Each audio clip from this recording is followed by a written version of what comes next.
As an autistic person, I'm somewhat of an authority on trains. I rode them to school every day for an hour and a half. I was into Thomas the Tank Engine well into the age it would have been considered embarrassing. Hell, I spent a year studying the Tokyo subway map in preparation for my trip. All of that is to say I love trains, as stereotypical as that might be. So when I unlocked the train in Death Stranding 2, it awakened a darkness in me I'd long since sealed.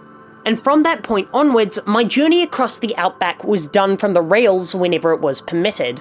And now that I'm satisfied with my time in on the beach after a hefty amount of post-game mop-up, I'm left heartbroken, because the train in Death Stranding 2 is the antithesis of the game's core message and stands as an egregious error on Kojima's part.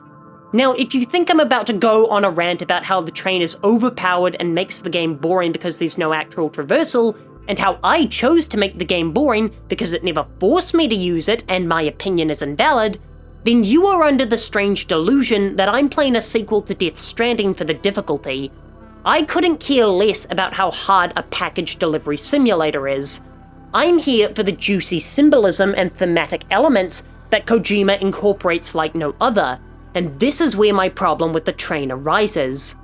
I'm going to have to give a spoiler warning for the game from this point onwards, so please click away if you haven't finished the game. Kojima takes a heavy anti-AI stance in On the Beach, framing APAS and their soulless automation as villains with goals of trapping humanity in a digital world. A clear parallel to how AI in our timeline is killing creative thinking by dulling the minds of people. Instead of them firing up their neurons, they rely on a machine. So eventually, whoever controls the machine controls the thoughts of the people, but that's an existential dread for another time. However, I think Kojima has unintentionally harmed his own point by including the train and making it so prominent. And I know I said I wasn't going to talk about the lack of difficulty of the train, but the parallels between the train and AI are just too large to ignore. Walking in Death Stranding is a meditative process. There's no music or distractions, just you, your packages, and the stunning imagery.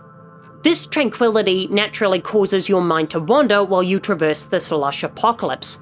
What you contemplate in these moments is up to you, but Death Stranding intentionally leaves you alone with your thoughts and allows you to ruminate on whatever might be troubling you as you trudge across the wilderness. The train system is almost the complete opposite, a passive experience that replaces the stillness of nature with the trundle of automation, compounded by the fact the train allows you to carry more cargo than even the truck allows you to carry. By introducing a mechanic that's so effortlessly convenient and also able to complete high difficulty tasks with ease, the train becomes a counterpoint to Kojima's thesis on AI. And believe me, I tried my hardest to find some kind of alternative angle here about how the train secretly communicates the opposite and that there's some massive punishment for using it. And while you might immediately have thought of one and are proceeding to comment it now, that thought escapes me. Now, to set up the train, it requires a heavy investment of resources, which in Strand-type game fashion is a communal effort from players all around the world. But in the aftermath, the train has some key differences as opposed to the roads that we've paved across these two games. Firstly is that the rail system never decays. It's the only structure in the game that's permanent, staying unaffected by the timefall and various natural disasters that can strike at any time, showing how this AI infrastructure that we're building now is eternal. It will outlast both you and me, and one day be the only record we ever existed. The second difference to roads is the isolation that the train provides, as you glide along a singular track removed from the world beneath you. This is the especially painful point, as the whole gameplay idea behind Death Stranding was to help build your world up with various facilities and turn the inhospitable wasteland into a communal project. Even though you've paved over nature with infrastructure, you were still interacting with bridges, ramps, and all other manner of objects that came from the wider world. In comparison, the train offers you no interaction with the world at large, as you isolate yourself from the community as you follow your predetermined pathway to be met with thunderous applause for your speedy delivery. Just to nail this point home, it's not like the train has any driver, it's just following the route that you set whilst you catch a ride on it.